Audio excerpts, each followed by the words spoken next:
Hello, patrons! Welcome to the stream. Is anybody working on anything? Is anybody katsu crunching? I think a couple of y'all were. And if you're watching the replay, let me know in the comments. We're gonna start doing embroidery. And by the way, the back camera is just a webcam. The back of this fabric is not actually pink. It just looks like that because it's on a camera. But now when I get a knot, y'all are gonna get to see the knot. Okay, can I tell y'all about the Drag Race stuff this week? Is anybody else a big Drag Race fan, and or do you keep up with like what the online Drag Race meta is week to week? Because I do. Drag Race is a TV show, right? And they also have this extra show called The Pit Stop. It's usually hosted by a previous winner, and then each week they have guests on, and it's like a recap show, right? So like the two queens that are on the show that week will talk about what they thought about the episode. And this was last week's pit stop, so not this week's. Last week's pit stop. First of all, the episode involved a girl group challenge. And in a girl group challenge, the queens are supposed to write verses for a song. So last week on Drag Race, they were supposed to write verses to a song, right? So it's supposed to be like a bitch track, right? It's supposed to be like, I'm Sarah Spaceman, and I'm great, and f you bitches. It's supposed to be stuff like that, right? Well, on the pit stop, the guests, the host was Trixie Mattel. You've maybe heard of Trixie Mattel, even if you don't watch Drag Race. The host is Trixie Mattel for this season, and the guest was Maddie Morphosis. Maddie Morphosis is the first and only straight man to be a contestant on RuPaul's Drag Race. She went home pretty early on her season, but she is hilarious. Maddie said something like she didn't like the verses that the queens wrote for this, and Trixie said something like, oh, you should do what Bob the Drag Queen does and write your own verse to that song. And Maddie Morphosis's response was, oh, I think that's corny. Mac knows what I'm talking about. Okay.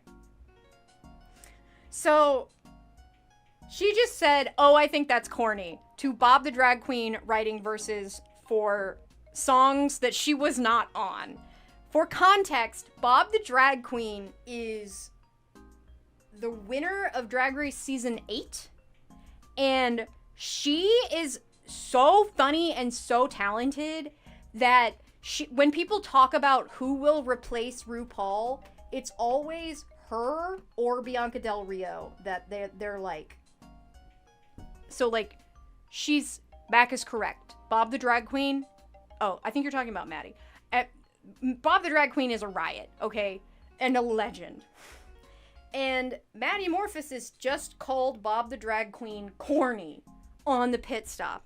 And so Bob the Drag Queen responds with the funniest goddamn diss track I have ever heard.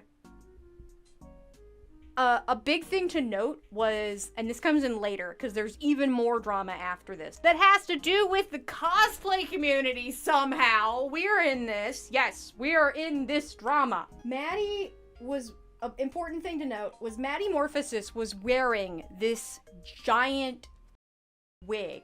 And when I call a wig giant, it's giant. Like, this thing, first of all, was like... It was like this wide, right? It was just like a big, like, drag wig. So, like, straight up from her hairline, wig, and then it went to the floor, okay? The biggest wig I've ever seen. Giant wig. And so a lot of Bob's reads in the diss track were about the wig, but the kicker at the end Oh, yeah. If you're interested, go watch it. But it was hilarious. And then Maddie Morphosis, like a day later, came out with her own diss track against Bob, and it was hilarious. And it was just wonderful to see, because it was them reading each other for filth. Like, they were being so mean to each other, but in a very, like, funny and, like, not mean way. You know what I mean? You know when drag queens are mean to each other, but it's not mean? They don't actually hate each other. So these two are beefing, and it's hilarious. It is just funny entertainment. And then, this is where the cosplay community gets involved. Because if you'll remember, like 3 weeks ago when I was talking about the premieres of Drag Race, and I was talking about how cosplayers are cursed on Drag Race and RuPaul hates cosplayers, well, one of the people I mentioned, Dax exclamation point, who I think they were on season 8, and they were an early out, and they were one of those queens, one of the few queens to ever come on and be like, I am a cosplayer. Dax exclamation point went off about how much she hated that giant wig, which is like, what? I mean, it's a giant wig. It's just supposed to be a giant wig. It's funny. It's a funny giant wig, but she hated it, and that's one thing. If you hate it, that's fine. I don't think anybody would have cared. But this was like a giant Twitter storm because she was replying to every comment, and it just devolved. It just devolved into, she hates this wig. It started with, I hate this wig. And then it went to, actually, I hate Maddie because she's straight. And then I hate all of everything to do with RuPaul's Drag Race. And it was just wild to see, especially in juxtaposition to these two hilarious pieces of content released by these two very funny queens. And just part of it was like the audacity that Maddie Morphosis, somebody who's an early out, somebody who's like was really underestimated on Drag Race and is still kind of underestimated by the Drag Race fandom because she's straight, went up against a juggernaut like Bob the drag queen and came out standing right next to her. And they were both very funny and they were both very entertaining. And the fact that the take on that Dax had, somebody from our community, was, I hate all of this, was just like, why? Why did you have to make it actually mean? Oh my god, I have tomfoolery to tell y'all about. So, I ordered my fabric for Teto a week or two ago, and it came, and okay, I'm gonna make myself finish this piece of unthreaded my needle. I think that's the sign that I need to switch threads. This is the swatch I bought for Teto. She has a gray jacket and a gray skirt. And this is like the perfect color. It is FWD's Julian Brushed Twill. And it's really nice and soft. It's a twill, so it's good for suiting. It's a little thinner than this other twill that I got. This was my other option for twill. And I don't know if it'll pick up on this camera, but this one, it's a little bit darker. And let me put it on this one. This one's like a little more green. And so I went with this one, right? But just so everybody knows, this is the color. This is the color that I ordered. This is the color. On the packing slip, it has this color on it. Here's the fabric they sent me. They don't even have a dark gray listed on this fabric's like listing. And the packing slip, like this is the color Harbor Gray. The packing slip said Harbor Gray. These are not the same colors. These are not the same colors. Why? I've never had FWD do this to me before. And I got it like yesterday on Saturday. And I emailed them like a picture like, this is not the color I ordered. And hopefully and I was basically just like, I was really nice. I was basically just like, hey, the color of the swatch that I bought was exactly what I wanted. Can you please let me know how I can order the fabric that is the color of that swatch? Please. Like, not even close. Not even close. Tomfoolery. Tomfoolery. I have new animes that we've been watching. I think last week I talked about Solo Leveling. We got caught up on that one. But we just started... I think it's called... I can't remember the Japanese name. But I think the English name is called Heavenly Delusions. Or like Heaven's Delusions or something like that. Has anybody seen that? Because we are hooked. We are hooked. And for how gay this anime is, I can't believe I haven't heard about it yet. You know what I mean? Like, anything is remotely gay, I feel like I hear about it. I did not hear about this show, but I'm not gonna spoil anything, because it is one of those shows you should go into and, like, not look anything up about it. It's on Hulu. And so far it's really good. It is really weird. It's one of those, like, really heady animes where you're not sure what's going on. But I really like it. And we need to watch Delicious in Dungeon. That's on the list. We were gonna watch that one last night, and then we went with Heavenly Delusion or whatever it is. And it was like, I think Delicious in Dungeon is supposed to be a little more like funny and fun. But this one is heavy. And it's good. M says, it's supposed to be amazing and no one will say much. It's been on my list for a second. Yeah, Joe, I don't know where Joe heard about it. Probably Mother's Basement. If I haven't said this before, our, like, gauge for if we want to watch anime is if Mother's Basement recommends it, because if he recommends it, then we'll probably like it. The man is doing the Lord's work and telling me what anime is not worth my time. But we went in totally blind, and I totally recommend going in totally blind. Somebody opened it on Hulu. It is gay. It's gay. That's not a spoiler. It gay. And I'm shocked I hadn't heard of it. You know what I mean?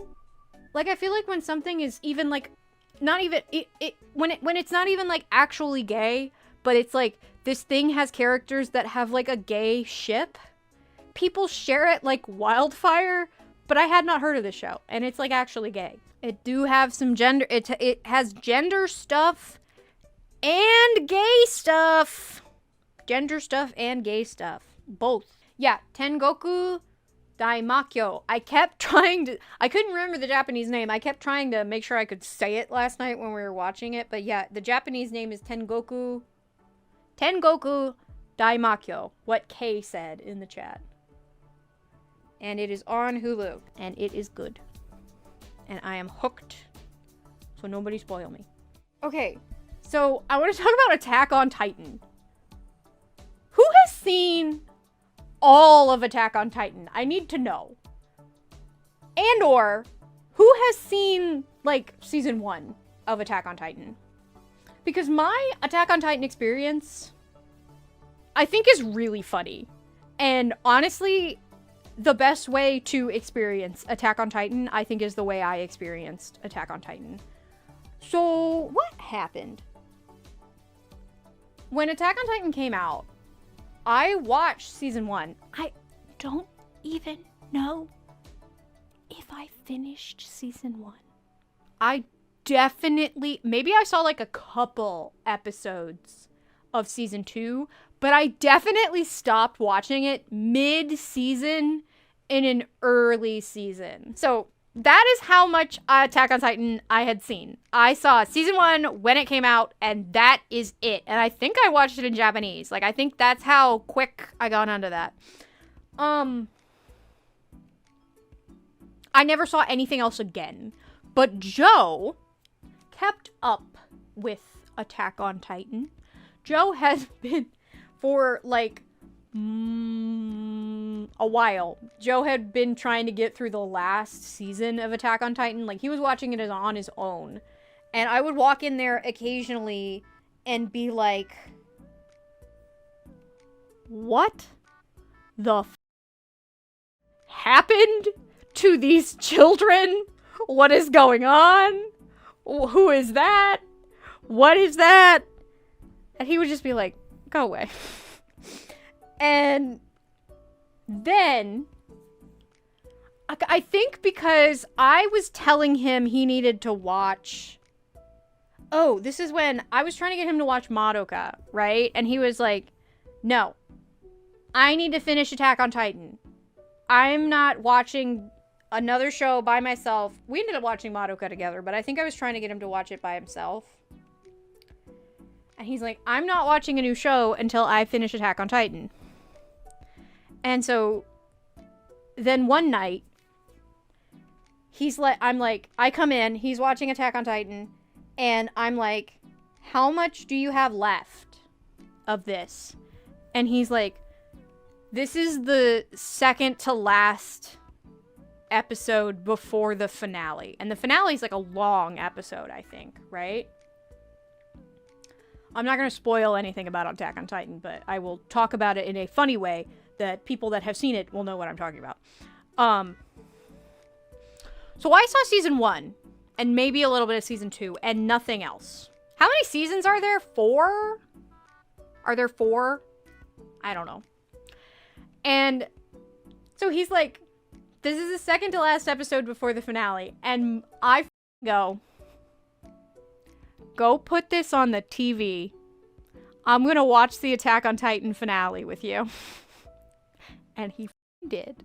And that man, that wonderful man, took about 20 to 30 minutes to explain to me the knowledge gap between season 1 Attack on Titan and the end of Attack on Titan. And it was a lot of information. And it was all of the stuff that I had been curious about when I watched season 1. And I enjoyed getting to have all of that information fed to me by my partner in like 30 minutes and not having to watch 2 whole seasons of the anime. The Attack on Titan fandom went through some stuff. Those poor people. It was a roller coaster! I was satisfied. I didn't know who the half the people were. And I kept having to be like, is that person in season 1? Is that person in season 1? Is that person's dead? Wait, that person's not dead? How the did they make it this far? Spoilers! The Titans did attack. Oh, I can't believe you just spoiled all of Attack on Titan, that the Titans did attack. The Titans? I'm sorry, the Titans did attack. But yeah, that was a pretty wild way to do it. Another anime I witnessed that way, where there is an anime where I saw episode 1 and the last episode. And I actually could go on a whole rant about what I don't like about that anime. But I watched the first episode and the final episode of Darling in the Franxx. And I hate it. I hate it. I hate it, I hate it, I hate it. You know why I hate it? I don't want to watch children in those positions. I don't want to watch that. Don't want to watch it. Don't want to watch it. Don't want to watch it at all. And I think if you want to watch it, you're weird. Just saying. If you like that anime, you're fine. But I was super grossed out by that anime. Super grossed out. M says Trevor and them were talking about how bad that anime was and why we took a break from anime for a bit. Yeah, I was like, really? Okay, call me a prude. I thought the that was going on in that anime was real gross and made me really uncomfortable, and I didn't want to watch it. It seemed interesting. Everybody said that the love story was amazing, but I could not get over just the positions. And it was kind of disappointing, I guess, to see people be really into that show. And there's some stuff in this new anime, in Heaven's Delusion. There's some stuff in there that's like making me a little uncomfy, but it's not enough to where I want to stop watching the show. And with that show in particular, because the positions were how they piloted the Gundams, and the Gundams, or not Gundams, the mechs, that was how they piloted the mechs, and it's a mech anime. And it was like, I am not strapping in for this much of this thing that I don't want. I think we all can probably agree that the most make you happy and make you very sad anime on the planet is Clannad. I love Clannad. I used to know all the lyrics to Dango Daikazuku. Clannad broke me at a young age. Yeah, it breaks you. It breaks you. If you've not seen Clannad, fix that. Somebody said, is Clannad the anime with terrifyingly big eyeballs? I haven't seen it in a while, but I didn't think that. I would say Lucky Star has really big eyeballs, but there's nothing really sad about Lucky Star. Lucky Star is just kind of stupid. It is very mid-2000s style. I will give you that. You had asked, like, 16-year-old Sarah what her favorite anime was. Oh, you know what? It might have been Clannad. It might have been Azumanga Daioh. I haven't watched it in forever, but I love Azumanga. It's just a classic. I feel like there were Lucky Star people, and then there were Azumanga people, and I was an Azumanga people. Oh, though, you know what? I have a... Speaking of miserable animes, actually miserable animes. So, I would have been, like, I don't know, late teens, early 20s when this happened. But when I watched... I can't remember. So, I once, like, binge-watched Future Diary in one night. And this was back when I was, like, late teens, early 20s, and I could stay up till 4 a.m. I stayed up till, like, 4 a.m. one time, watching all of Future Diary, and then went to bed directly after that ending, and had really weird stress dreams. Because, woo, Future Diary. The TikTok girlies love that, which is so weird because it's a pretty old anime.